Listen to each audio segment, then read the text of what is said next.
Hello friends, welcome to our channel. తక్కువ కాంపిటీషన్తో మనకు government jobs కావాలనుకునే వాళ్ళు మాత్రం ఈ వీడియోని ఎట్టి పరిస్థితుల్లో మిస్ చేసుకోకుండా ప్రతి ఒక్కరు కూడా వీడియోని లైక్ చేసి లాస్ట్ వరకు చూడండి. ఆరోగ్య శాఖ నుంచి క్లర్క్ అలాగే అసిస్టెంట్ ఉద్యోగాలకి నోటిఫికేషన్ రిలీజ్ అయ్యింది. ఎలాంటి ఎక్స్పీరియన్స్ అవసరం లేదు. మేల్ అండ్ ఫీమేల్ క్యాండిడేట్స్ అందరూ ఆన్లైన్లో అప్లై చేసుకోవచ్చు. 45,000కి పైగానే శాలరీ ఉంటుంది.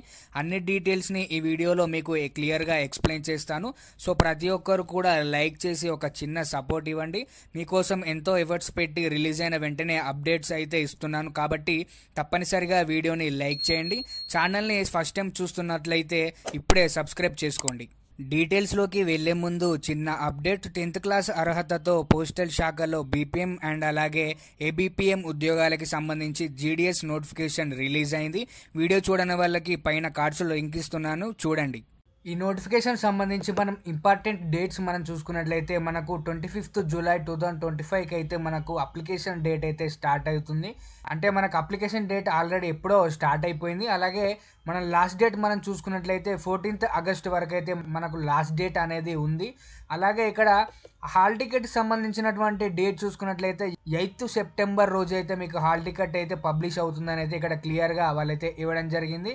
అదేవిధంగా ఇక్కడ ఎగ్జామినేషన్కి సంబంధించి మనం చూసుకున్నట్లయితే మీకు మ్యాక్సిమం అక్టోబర్లో మీకైతే ఎగ్జామ్ కండక్ట్ చేసే అవకాశం అయితే ఉంది. ఇవన్నీ మనకు షార్ట్ టర్మ్లో మిమ్మల్ని అయితే సెలెక్ట్ చేసి మీకైతే జాబ్ కల్పించే విధంగా మీకు సెంట్రల్ గవర్నమెంట్ పర్మనెంట్ జాబ్స్ కాబట్టి ఎవరు కూడా వదులుకోకుండా అప్లికేషన్ అయితే పెట్టుకోండి. అలాగే ఈ నోటిఫికేషన్ నుంచి మనకు భర్తీ చేసినటువంటి పోస్టులు మనం చూసుకున్నట్లయితే ఇక్కడ గ్రూప్ సి క్యాడర్కి సంబంధించినటువంటి అప్పర్ డివిజన్ క్లర్క్ సంబంధించి పోస్ట్ అయితే వీళ్ళైతే భర్తీ చేయడం జరిగింది. పోస్టుకు సంబంధించి మన శాలరీ మనం చూసుకున్నట్లయితే matrix pay level 4 and 7th ప్రకారం మనకు 25,000 నుంచి 81,000 వరకు వాళ్ళైతే శాలరీ ప్రొవైడ్ చేయడం జరుగుతుంది. అదేవిధంగా ఏజ్ లిమిట్కి సంబంధించి మనం చూసుకున్నట్లయితే మినిమం 18 years మ్యాక్సిమం 27 years ఉన్న అభ్యర్థులు అందరూ కూడా అప్లికేషన్ అయితే పెట్టుకోవచ్చు. ఎస్సీ ఎస్టీ సంబంధించినటువంటి కేటగిరీ చూసుకున్నట్లయితే వాళ్ళైతే 32 years వరకు అభ్యర్థులు అందరూ కూడా అప్లై అయితే చేసుకోవచ్చు. ఓబీసీ సంబంధించి అభ్యర్థులు మనం చూసుకున్నట్లయితే 30 years వరకు అందరూ కూడా అప్లై అయితే చేసుకోవచ్చు. అలాగే ఈ అప్పర్ డివిజన్కి సంబంధించినటువంటి పోస్ట్ ఏదైతే ఉందో మనకు జనరల్ కేటగిరీలోనైతే వీళ్ళు అప్పుడైతే భర్తీ చేయడం జరిగింది. ఎడ్యుకేషన్ క్వాలిఫికేషన్స్ ఈ విభాగాల్లో మీరు డిగ్రీ క్వాలిఫై అయినా కూడా మీరైతే అప్లికేషన్ అయితే పెట్టుకోవచ్చు. అలాగే మీకు టైపింగ్ స్కిల్ టెస్ట్ సంబంధించి ఎగ్జామ్ ఉంటుంది కాబట్టి మీకైతే టైపింగ్ స్కిల్స్ అయితే ఉండాల్సి ఉంటుంది. 35 words per minute అయితే మీరైతే ఇంగ్లీష్లో టైప్ చేయాల్సి ఉంటుందని అయితే ఇక్కడ క్లియర్గా ఇవ్వడం జరిగింది. అలాగే ఇక్కడ గ్రూప్ సి సంబంధించినటువంటి లోవర్ డివిజన్ క్లర్క్ సంబంధించినటువంటి పోస్ట్ కూడా ఇక్కడ భర్తీ చేయడం జరిగింది. దీనికి సంబంధించి శాలరీ మనం చూసుకున్నట్లయితే మ్యాట్రిక్స్ పే లెవెల్ 2 అలాగే 7th ప్రకారం మనకు 19,000 మినిమం మ్యాక్సిమం 63,000 వరకు అయితే వీళ్ళైతే శాలరీ ప్రొవైడ్ చేయడం జరుగుతుంది. అదేవిధంగా మనకు ఏజ్ విషయానికి వచ్చినట్లయితే మినిమం 18 years అలాగే మ్యాక్సిమం 27 years మధ్యలో అభ్యర్థులు అందరూ కూడా అప్లికేషన్ అయితే పెట్టుకోవచ్చు. అలాగే అప్పర్ డివిజన్ క్లర్క్ అలాగే లోయర్ డివిజన్ క్లర్క్కి సంబంధించి మనం చూసుకున్నట్లయితే సేమ్ ఏజ్ రిలాక్సేషన్ అయితే వాళ్ళైతే ఇవ్వడం జరిగింది. అలాగే ఇక్కడ మనం చూసుకున్నట్లయితే టోటల్గా 10 పోస్టులు అయితే మనకైతే ఇక్కడ భర్తీ చేయడం జరిగింది. జనరల్ కేటగిరీ వాళ్ళకి 6 పోస్టులు అలాగే ఓబీసీ వాళ్ళకి 2 పోస్టులు అలాగే ఎస్సీ వాళ్ళకి 1 పోస్టు అలాగే ఈడబ్ల్యూఎస్ వాళ్ళకి 1 పోస్ట్ అయితే వీళ్ళు భర్తీ చేయడం జరిగింది. ఎడ్యుకేషన్ క్వాలిఫికేషన్ సంబంధించి మనం చూసుకున్నట్లయితే 12th క్వాలిఫై అయిన అభ్యర్థులు అందరూ కూడా అప్లికేషన్ అయితే పెట్టుకోవచ్చు. అదేవిధంగా డిప్లొమా పాస్ అయిన అభ్యర్థులు కూడా ఈ జాబ్కి అయితే మీరు అప్లికేషన్ అయితే పెట్టుకునే అవకాశం అయితే కల్పిస్తున్నారు. అదేవిధంగా మీకైతే టైపింగ్ అయితే రావాల్సి ఉంటుంది. 35 words per minute మీరైతే ఇంగ్లీష్లో టైప్ చేయాల్సి ఉంటుందని అయితే ఇక్కడ క్లియర్గా ఇవ్వడం జరిగింది. అదేవిధంగా ఇక్కడ అసిస్టెంట్కి సంబంధించి పోస్ట్ మనం చూసుకున్నట్లయితే ఇదైతే మన గ్రూప్ బి సంబంధించినటువంటి పోస్టు. అలాగే ఇక్కడ మనం శాలరీ ప్రకారంగా మనం చూసుకున్నట్లయితే పే లెవెల్ 6th అలాగే 7th ప్రకారం మినిమం 35,000 అలాగే మ్యాక్సిమం ₹1,00,000 వరకు అయితే వీళ్ళు శాలరీ అయితే ప్రొవైడ్ చేయడం జరుగుతుంది. ఏజ్ లిమిట్ సంబంధించి మనం చూసుకున్నట్లయితే 30 years మధ్యలో ఉన్న అభ్యర్థులు అందరూ కూడా అసిస్టెంట్కి సంబంధించినటువంటి పోస్ట్కి అయితే అప్లై అయితే చేసుకోవచ్చు. ఓబీసీ సంబంధించిన వాళ్ళైతే 33 వరకు అప్లై చేసుకోవచ్చు. ఎస్సీ ఎస్టీ వాళ్ళు అయితే 35 వరకు అభ్యర్థులు అందరూ కూడా అప్లికేషన్ అయితే పెట్టుకోవచ్చు. అలాగే వేకెన్సీ పరంగా మనం చూసుకున్నట్లయితే 5 పోస్టులు అయితే ఇవ్వడం జరిగింది. జనరల్లో 5 అలాగే ఓబీసీ సంబంధించి ఒక పోస్ట్ అయితే వాళ్ళైతే భర్తీ చేయడం జరిగింది. అదేవిధంగా ఎడ్యుకేషన్ క్వాలిఫికేషన్ మనం చూసుకున్నట్లయితే అసిస్టెంట్కి సంబంధించి బ్యాచిలర్ డిగ్రీ పాస్ అయిన అభ్యర్థులు అందరూ కూడా అప్లికేషన్ అయితే పెట్టుకోవచ్చు. మీరు ఏ విభాగాల్లో అయినా కూడా మీరు డిగ్రీ పాస్ అయితే అసిస్టెంట్కి సంబంధించి పోస్ట్కి అయితే మీరు అప్లికేషన్ అయితే పెట్టుకోవచ్చు.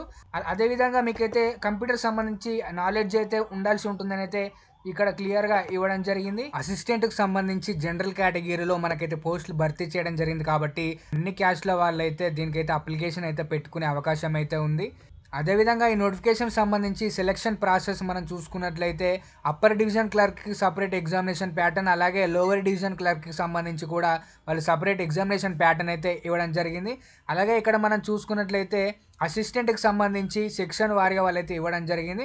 ఇక్కడ ఇంగ్లీష్ లాంగ్వేజ్, అలాగే జనరల్ నాలెడ్జ్, అలాగే current affairs, intelligence and reasoning, computer aptitude, quantitative aptitude సంబంధించి ఈచ్ సెక్షన్కి 20 క్వశ్చన్స్ అయితే ఇవ్వడం జరిగింది. ఈచ్ క్వశ్చన్కి 1 మార్క్ అని అయితే ఇక్కడ చెప్పుకోవచ్చు. అలాగే ఎగ్జామినేషన్ డ్యూరేషన్ మనం చూసుకున్నట్లయితే 90 మినిట్స్లో మీరైతే ఎగ్జామ్ కంప్లీట్ చేయాల్సి ఉంటుంది. టోటల్గా మనకు 100 క్వశ్చన్స్ 100 మార్క్స్కి అయితే వీలైతే క్వశ్చన్ అడగడం జరుగుతుంది. అలాగే లోవర్ డివిజన్ క్లర్క్కి సంబంధించి ఎగ్జామినేషన్ ప్యాటర్న్ చూసుకున్నట్లయితే ఇంగ్లీష్ లాంగ్వేజ్, జనరల్ నాలెడ్జ్, అలాగే general intelligence and reasoning, computer aptitude, quantity aptitude సంబంధించి కూడా వీళ్ళైతే 20 క్వశ్చన్స్ అయితే వీళ్ళైతే అడగడం జరుగుతుంది. టోటల్గా 100 క్వశ్చన్స్కి అయితే వీళ్ళు ఎగ్జామ్ అయితే కండక్ట్ చేయడం జరుగుతుంది.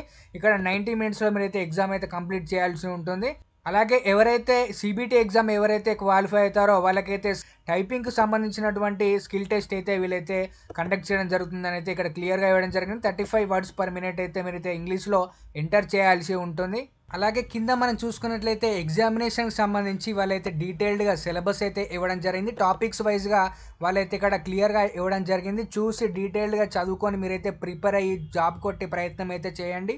అదేవిధంగా ఈ నోటిఫికేషన్ సంబంధించి ఆల్ ఓవర్ ఇండియా వైజ్గా అందరూ కూడా అప్లై అయితే చేసుకోవచ్చు. మీరు ఏ స్టేట్ అయిన వాళ్ళు కూడా అందరూ కూడా అప్లికేషన్ పెట్టుకునే విధంగా వీళ్ళైతే అవకాశం అయితే కల్పిస్తున్నారు. మీరు ఇంటర్ అయినా, అలాగే డిగ్రీ పాస్ అయినా, డిప్లొమా పాస్ అయిన అభ్యర్థులు అందరూ కూడా అప్లై చేసుకునే విధంగా అన్ని రకాల పోస్టులు అయితే వీళ్ళైతే భర్తీ చేయడం జరిగింది. కాబట్టి ఎవరు కూడా మిస్ చేసుకోకుండా అందరూ కూడా అప్లికేషన్ అయితే పెట్టుకోండి. అదేవిధంగా ఈ జాబ్కి సంబంధించి చాలా అంటే చాలా తక్కువ పోటీ కాంపిటీషన్ అయితే ఉండే అవకాశం అయితే ఉంటుంది. ఎందుకంటే ఇక్కడ మనం ఎగ్జామినేషన్ ఫీజు సంబంధించి మనం చూసుకున్నట్లయితే ఇక్కడ 2000 రూపీస్ అప్పర్ డివిజన్ క్లర్క్కి, అలాగే లోవర్ డివిజన్, అలాగే అసిస్టెంట్కి సంబంధించి జనరల్ కేటగిరీ, ఓబీసీ, అలాగే ఈడబ్ల్యూకి సంబంధించి కేటగిరీ వాళ్ళకి 2000 రూపీస్ అయితే మీరైతే పే చేయాల్సి ఉంటుంది. అదేవిధంగా ఎస్సీ ఎస్టీ అలాగే ఉమెన్స్ కేటగిరీ సంబంధించి వాళ్ళు చూసుకున్నట్లయితే 1600 అయితే అప్లికేషన్ ఫీ అయితే మీరు పే చేయాల్సి ఉంటుందని అయితే ఇక్కడ క్లియర్గా ఇవ్వడం జరిగింది. అందుకే చాలామంది ఫీ ఎక్కువ ఉంది అని అయితే చెప్పేసి ఎవరు కూడా అప్లై చేసుకోకుండా చాలా తక్కువ అంటే చాలా తక్కువ పోటీ ఉండే మీకైతే అవకాశం అయితే ఉంటుంది. కాబట్టి ఎవరు కూడా మిస్ చేసుకోవద్దు. అలాగే మనకి నోటిఫికేషన్ మనకు అఫీషియల్గా రిలీజ్ కావడం జరిగింది. మీరు వెబ్సైట్లోకి వెళ్ళి మీరైతే చెక్ చేసుకోవచ్చు. నేను డిస్క్రిప్షన్లో లింక్ అయితే ప్రొవైడ్ చేస్తాను. అదేవిధంగా మనకు న్యూస్ పేపర్లో కూడా మనకు అఫీషియల్గా నోటిఫికేషన్ అయితే రిలీజ్ చేయడం జరిగింది. న్యూస్ పేపర్ కూడా రావడం జరిగింది. అలాగే ఎవరైతే డిగ్రీ కంప్లీట్ అయ్యి, ఇంటర్ కంప్లీట్ అయ్యి, అలాగే డిప్లొమా కంప్లీట్ అయ్యి పర్మనెంట్ జాబ్స్ కొరకు ఎదురు చూస్తున్నటువంటి అభ్యర్థులు అందరూ కూడా అప్లికేషన్ అయితే పెట్టుకోండి. అదేవిధంగా మనకి నోటిఫికేషన్ సంబంధించి మనం చూసుకున్నట్లయితే Indian council of medical research సంబంధించినటువంటి సంస్థ నుంచి అయితే మనకు రిలీజ్ కావడం జరిగింది. ఈ సంస్థకు సంబంధించి మన పేరు చూసుకున్నట్లయితే national institute for research in tribals సంబంధించినటువంటి సంస్థ నుంచి అయితే మనకు నోటిఫికేషన్ అనేది రిలీజ్ కావడం జరిగింది. సెంట్రల్ గవర్నమెంట్ సంబంధించినటువంటి సంస్థ కాబట్టి అందరూ కూడా వదులుకోకుండా అందరూ కూడా అప్లికేషన్ అయితే పెట్టుకునే ప్రయత్నం అయితే చేయండి. ఈ నోటిఫికేషన్ మనకు ఏదైతే ఉందో ఆల్ ఓవర్ ఇండియా అందరూ కూడా అభ్యర్థులు అందరూ కూడా అప్లికేషన్ అయితే పెట్టుకునే అవకాశం అయితే వీళ్ళు కల్పిస్తున్నారు. అలాగే ఇలాంటి జెన్యూన్ జాబ్స్ కొరకు మన ఛానల్ని రెగ్యులర్గా ఫాలో అవ్వండి.